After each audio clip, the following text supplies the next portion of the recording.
ಬಿಜೆಪಿಯಲ್ಲಿ ಆಂತರಿಕ ಕಲಹದ ಟೆನ್ಷನ್ ಇಳಿತಾ ಇಲ್ಲ. ಬಣ ಬಡಿದಾಟವನ್ನು ಬಗೆಹರಿಸೋದಕ್ಕೆ ಹೈಕಮಾಂಡ್ ಹೆಣಗಾಡ್ತಾ ಇದ್ರೆ ರಾಜ್ಯಕ್ಕೆ ಬಂದ ಉಸ್ತುವಾರಿ ರಾಧಾ ಮೋಹನ್ ದಾಸ್ ಅಗರ್ವಾಲ್ ಉರಿಯೋ ಬೆಂಕಿಗೆ ಮತ್ತಷ್ಟು ತುಪ್ಪ ಸುರಿದಿದ್ದಾರೆ. ಸಂಡೂರು ಬೈ ಎಲೆಕ್ಷನ್ ಸೋಲಿನ ಹೊಣೆಯನ್ನ ತಮ್ಮ ನೆತ್ತಿಗೆ ಕಟ್ಟೋ ಯತ್ನಕ್ಕೆ ಶ್ರೀರಾಮುಲು ಸಿಡಿದೆದ್ದಿದ್ದಾರೆ. ಅಷ್ಟೇ ಅಲ್ಲ, ಪಕ್ಷಕ್ಕೆ ರಾಜೀನಾಮೆ ಕೊಡ್ತೀನಿ ಅನ್ನೋ ಮಟ್ಟಿಗೆ ಜಗಳ ತಾರಕಕ್ಕೇರಿದೆ.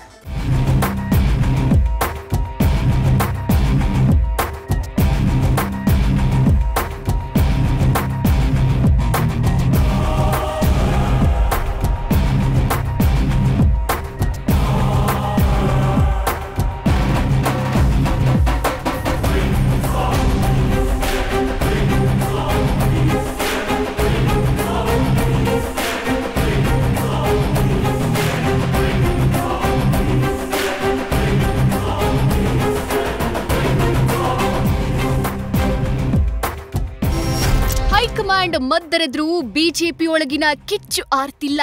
ಅಶಿಸ್ತಿನ ವಿರುದ್ಧ ಕ್ರಮಕ್ಕೆ ಆಗ್ರಹ ಹೆಚ್ಚಾಗ್ತಿರುವ ಬಣಗಳ ನಡುವೆ ಸಿಡಿಗುಂಡುಗಳ ಸ್ಫೋಟ ಆಗ್ತಿವೆ.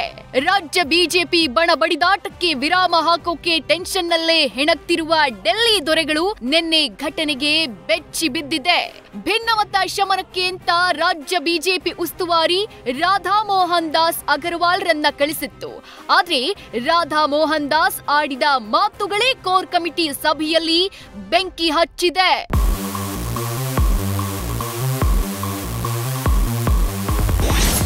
ಸಂಡೂರು ಬೈ ಎಲೆಕ್ಷನ್ ಸೋಲು, ಕೆರಳಿ ನಿಂತ ಬಳ್ಳಾರಿ ರಾಮುಲು.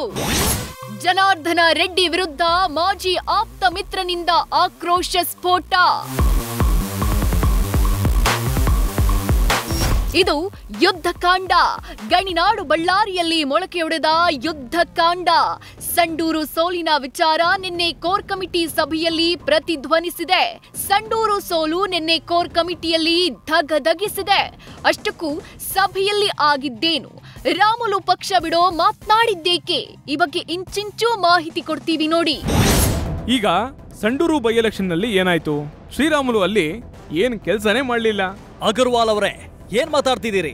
ನಿಮ್ಮ ಆರೋಪವನ್ನ ಸಾಕ್ಷಿ ಸಮೇತ ಸಾಬೀತು ಮಾಡ್ಲೇಬೇಕು ನೀವು. ನಿಮಗ್ ಗೊತ್ತಿಲ್ಲ, ಇತಿಹಾಸ ತೆಗೆದು ನೋಡಿ. ಸಂಡೂರು ಕ್ಷೇತ್ರದಲ್ಲಿ ಒಂದೇ ಒಂದು ಬಾರಿ ಕೂಡ ಬಿಜೆಪಿ ಗೆದ್ದಿಲ್ಲ. ನಾಮಪತ್ರ ಸಲ್ಲಿಕೆ ದಿನದಿಂದಲೂ ನಾನು ಅಭ್ಯರ್ಥಿ ಪರವಾಗಿ ಓಡಾಡಿದ್ದೀನಿ. ಸರಿ, ಪಕ್ಷದ ಅಭ್ಯರ್ಥಿ ಗೆಲ್ಲಿಸುವಲ್ಲಿ ನೀವು ಕೆಲಸ ಮಾಡಿದ್ರಾ? ಮಾಡ್ಲಿಲ್ಲ. ನೋಡಿ, ನೀವು ಏನೇನೋ ಮಾತಾಡಬೇಡಿ. ನಿಮಗೆ ಯಾರೋ ಕಿವಿ ಚುಚ್ಚಿ ಈ ಮಾತು ಹೇಳಿದ್ದಾರೆ. ವಿರೋಧ ಮಾಡಿದ್ದೇನೆ ಅನ್ನೋ ಮಾತು ನಿಮಗೆ ಯಾರೋ ಹೇಳಿದ್ದಾರೆ. ಹೇಳಿ. ಇಲ್ಲ, ನೀವು ಪಕ್ಷ ವಿರೋಧಿ ಕೆಲಸ ಮಾಡಿದ್ದೀರಿ. ಅಧ್ಯಕ್ಷರೇ, ವಿಜಯೇಂದ್ರ ಅವರೇ, ಇದು ತಪ್ಪು. ನನಗೆ ಕರೆದು ಅವಮಾನ ಮಾಡುವಂತ ಕೆಲಸ ಆಗ್ತಾ ಇದೆ. ನೀವು ನನ್ನ ಸಹಾಯಕ್ಕೆ ಬರ್ತಿಲ್ಲ. ರಾಮುಲು ಅವರೇ, ನನ್ನ ವಿರುದ್ಧವೂ ಹೀಗೆ ಹೇಳಿದ್ದಾರೆ. ನಾನು 2 ಎಲೆಕ್ಷನ್ ನಲ್ಲಿ ಸೋತು ನೋವಿನಲ್ಲಿದ್ದಾಗ ಮತ್ತೆ ನೋವು ಮಾಡ್ತಿದ್ದೀರಿ. ನಿಮ್ಮ ಮಾತೆ ನಿಜ ಅಂದ್ರೆ ನನಗೆ ಬಿಜೆಪಿ ಸಹವಾಸವೇ ಸಾಕು. ರಾಜೀನಾಮೆ ನೀಡ್ತೀನಿ. ರಾಮುಲು, ಹಾಗೆ ಹೇಳಬೇಡಿ. ಅದೇನಂತ ನೋಡೋಣ. ರಾಧಾ ಮೋಹನ್ ಜಿ, ಉಪಚುನಾವಣೆ ಸೋಲಿನ ಕುರಿತ ವರದಿಯನ್ನೇ ನಾನು ಕೊಟ್ಟಿಲ್ಲ. ಅದಕ್ಕೂ ಮೊದಲೇ ನೀವು ಹೇಗೆ ಕೆಲಸ ಮಾಡಿಲ್ಲ ಅಂತೀರಾ? ಆಯ್ತು, ವಿಚಾರ ಇಲ್ಲಿಗೆ ಬಿಡಿ. ರಾಮುಲುಜಿ, ಆಯ್ತು, ಆ ಬಗ್ಗೆ ನೋಡೋಣ. ಇದಿಷ್ಟು ಒಳಗೆ ನಡೆದ ಜೋರು ಮಾತಿನ ಗಲಾಟೆ. ಕೋರ್ ಕಮಿಟಿ ಸಭೆ ಅಂತ್ಯ ಆಗ್ತಿದ್ದಂತೆ ಮಾಧ್ಯಮಗಳ ಮುಂದೆ ಬಂದು ಹೇಳಿಕೆ ನೀಡಲು ನಿಂತ ರಾಮುಲುರನ್ನ ಓಡೋಡಿ ಬಂದು ಸಿಟಿ ರವಿ, ವಿಜಯೇಂದ್ರ ತಡೆದಿದ್ದಾರೆ. ಆದ್ರೆ ಬಿಜೆಪಿ ಸಂಘಟನಾ ಪ್ರಧಾನ ಕಾರ್ಯದರ್ಶಿ ಬಿಎಲ್ ಸಂತೋಷ್ ಮತ್ತು ಸಂಘದ ಇಬ್ಬರು ಪ್ರಮುಖರಿಗೆ ಫೋನ್ ಮಾಡಿದ ರಾಮುಲು ಅಸಮಾಧಾನ ತೋಡ್ಕೊಂಡಿದ್ದಾರೆ. ಯಾಕಂದ್ರೆ ಸದಾನಗೌಡರು ಒಟ್ಟಾರೆ ಬೈ ಎಲೆಕ್ಷನ್ ಬಗ್ಗೆ ವರದಿಯನ್ನು ಮಾಡಲಿಕ್ಕೆ ಅವರಿಗೆ ಜವಾಬ್ದಾರಿ ಕೊಡುವಂಥದ್ದಾಗಿದೆ. ಅವರು ವರದಿಯನ್ನು ಇನ್ನೂ ಸಲ್ಲಿಸಿಲ್ಲ. ಅವರು ಎಲ್ಲರೂ ಸಂಬಂಧಪಟ್ಟ ಎಲ್ಲ ವ್ಯಕ್ತಿಗಳ ಜೊತೆ ಮಾತಾಡಿ ಸಲಹೆ ಸೂಚನೆಗಳು ಸಹ ಕೊಡುವಂಥದ್ದಾಗುತ್ತೆ. ಕುದಿಯುತ್ತಿದ್ದ ರಾಮುಲು ನ್ಯೂಸ್ ಫಸ್ಟ್ ಜೊತೆ ಮಾತನಾಡಿದ್ರು. ಒಳಗೆ ನಡೆದ ಘಟನೆ ನಿಜ ಅಂತ ಮಾಜಿ ಆಪ್ತ ಮಿತ್ರ ರೆಡ್ಡಿ ವಿರುದ್ಧವೇ ಗುಡುಗಿದ್ರು. ಆದ್ರೆ ಪಕ್ಷ ಬಿಡಲ್ಲ ಅಂತ ಸ್ಪಷ್ಟನೆ ಸಹ ಕೊಟ್ರು. ಜನಾರ್ದನ್ ರೆಡ್ಡಿ ಅವರು ಅವ್ರ ಉದ್ದೇಶ ಏನಾಗಿದೆ? ರಾಮುಲು ಅವರು ಇವತ್ತು ಪುನಃ ಏನೇ ಇದ್ರು ಕೂಡ ನಮ್ನಿಂದನೇ ಗೆಲುವಾಗಬೇಕು, ನಮ್ನಿಂದನೇ ಎಲ್ಲ ಆಗ್ಬೇಕನ್ನೋದು ತಲೆಯಲ್ಲಿತ್ತು. ಅವ್ರು ಇತ್ತೀಚೆಗೆ ನಮ್ಮ ಬಗ್ಗೆ ಎಲ್ಲಾ ಕಡೆ ಕೂಡ ಕೆಟ್ಟದಾಗಿ ಹೇಳ್ಕೊಂಡು ಹೋಗ್ತಾ ಇದ್ದಾನ್ರಿ.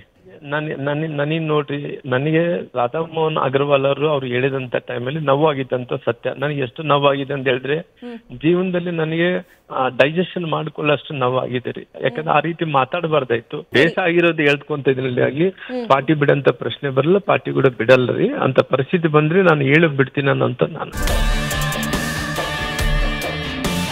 ಈ ನಡುವೆ ಬಿಜೆಪಿ ರಾಜ್ಯ ಪ್ರಧಾನ ಕಾರ್ಯದರ್ಶಿ ಹುದ್ದೆಯಿಂದ ಶಾಸಕ ವಿ ಸುನಿಲ್ ಕುಮಾರ್ ಹಿಂದೆ ಸರಿದಿದ್ದಾರೆ. ಈ ಬಗ್ಗೆ ಸ್ಪಷ್ಟನೆ ಕೊಟ್ಟ ವಿ ಸುನಿಲ್ ಕುಮಾರ್, ಹುದ್ದೆಯನ್ನ ಸಮರ್ಥವಾಗಿ ನಿಭಾಯಿಸಲು ಪೂರ್ಣ ಪ್ರಮಾಣದ ಸಮಯ ಕೊಡಬೇಕು, ಆದ್ರೆ ಪಕ್ಷದ ಜವಾಬ್ದಾರಿ ನಿಭಾಯಿಸಲು ವೈಯಕ್ತಿಕ ಸಮಸ್ಯೆ ಅಡ್ಡಿಯಾಗ್ತಿದೆ ಅಂತ ಕಾರಣ ಕೊಟ್ರು. ಹುದ್ದೆಯನ್ನ ಸಮರ್ಥವಾಗಿ ನಿಭಾಯಿಸಬೇಕು ಅಂತಾದ್ರೆ ಪೂರ್ಣ ಪ್ರಮಾಣದ ಸಮಯ ಕೊಡಬೇಕು ಮತ್ತು ಓಡಾಟಗಳು ಜಾಸ್ತಿ ಇದೆ. ಇವತ್ತಿನ ನನ್ನ ವೈಯಕ್ತಿಕವಾದಂಥ ಸಮಸ್ಯೆಗಳ ಹಿನ್ನೆಲೆಯಲ್ಲಿ ನನಗೆ ಆ ರೀತಿ ಹೆಚ್ಚು ಸಮಯವನ್ನು ಕೊಡಲಿಕ್ಕೆ ಸಾಧ್ಯ ಆಗ್ತಾ ಇಲ್ಲ. ಈ ಗಲಾಟೆಗಳ ಮಧ್ಯೆ ರಾಜ್ಯ ನಾಯಕರಿಗೆ ರಾಧಾ ಮೋಹನ್ ದಾಸ್ ಪಕ್ಷ ಸಂಘಟನೆಗಾಗಿ ಎಚ್ಚರಿಕೆ ಹೆಜ್ಜೆ ಇಡುವಂತೆ ಕಿವಿಮಾತು ಹೇಳಿದ್ದಾರೆ. ಸಂಘಟನೆ ಬಲಪಡಿಸಲು ಜಿಲ್ಲಾಧ್ಯಕ್ಷರಾಗಿ ಆಯ್ಕೆ ಮಾಡೋ ಮಾನದಂಡ ನಿಗದಿ ಮಾಡಿದ್ದಾರೆ. 39 ಸಂಘಟನಾತ್ಮಕ ಜಿಲ್ಲೆಯಲ್ಲಿ ಎಸ್ಸಿ, ಎಸ್ಟಿ, ಒಬಿಸಿ ಹಾಗೂ ಮಹಿಳೆಯರಿಗೆ ಹೆಚ್ಚಿನ ಪ್ರಾತಿನಿಧ್ಯತೆ ನೀಡಬೇಕು. 45ರಿಂದ 60 ವರ್ಷ ವಯೋಮಾನದವರಿಗೆ ಮಾತ್ರ ಜಿಲ್ಲಾಧ್ಯಕ್ಷ ಹುದ್ದೆಗೆ ಅವಕಾಶ ನೀಡೋಣ. ಅತಿ ಚಿಕ್ಕ ವಯಸ್ಸಿನವರು ಬೇಡ, 60 ವರ್ಷ ಮೇಲ್ಪಟ್ಟವರು ಬೇಡ ಎಂಬ ನಿರ್ಧಾರ ತಿಳಿಸಿದ್ದಾರೆ. ಕೋರ್ ಕಮಿಟಿ ಸದಸ್ಯರಿಗೂ ಹೆಸರು ಸೂಚಿಸಲು ಅವಕಾಶ ನೀಡಲಾಗಿದೆ. ಆ ಹೆಸರನ್ನ ಹೈಕಮಾಂಡ್ಗೆ ಕಳಿಸಬೇಕು. ಆ ಬಳಿಕ ಜಿಲ್ಲಾಧ್ಯಕ್ಷರ ಹೆಸರನ್ನ ಹೈಕಮಾಂಡ್ ಫೈನಲ್ ಮಾಡಲಿದೆ ಅಂತ ಕೋರ್ ಕಮಿಟಿ ಸಭೆಯಲ್ಲಿ ಅಗರ್ವಾಲ್ ಪ್ರಸ್ತಾಪಿಸಿದ್ದಾರೆ. ಮುಂದಿನ ಚುನಾವಣೆ ಮತ್ತು ಕಾಂಗ್ರೆಸ್ ಗ್ಯಾರಂಟಿಗಳ ಕುರಿತು ಗಮನ ಹರಿಸಲು ಸೂಚನೆ ನೀಡಿರುವ ಅಗರ್ವಾಲ್ ಮಹಿಳಾ ಮತಗಳನ್ನ ಸೆಳೆಯುವಂತೆ ಹುಕುಂ ನೀಡಿದ್ದಾರೆ.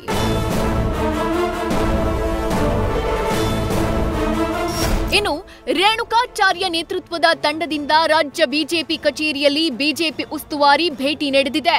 ನಿನ್ನೆ ನಡೆದ ಕೋರ್ ಕಮಿಟಿ ಸಭೆಯಲ್ಲೂ ಮಾಹಿತಿ ಸಂಗ್ರಹಿಸಿರುವ ರಾಧಾ ಮೋಹನ್ ದಾಸ್ ಈ ಮಾಹಿತಿ ಆಧರಿಸಿ ಹೈಕಮಾಂಡ್ಗೆ ವರದಿ ನೀಡಲಿದ್ದಾರೆ. ಒಟ್ಟಾರೆ ಬಿಜೆಪಿಯಲ್ಲಿ ಬಳ್ಳಾರಿ ಬಣ ಬಡಿದಾಟದ ಬಾಣ ಬಾಂಬ್ನಂತೆ ಸಿಡಿದಿದ್ದು ಈ ರೋಷಾಗ್ನಿ ಆರಿಸಲು ಹರಸಾಹಸ ನಡೆದಿದೆ. ಗಣಪತಿ ಜೊತೆ Madhusudan, political bureau, news first. News first ನಿರ್ಭೀತಿಯಿಂದ ನಿಮ್ಮ ಪರವಾಗಿ.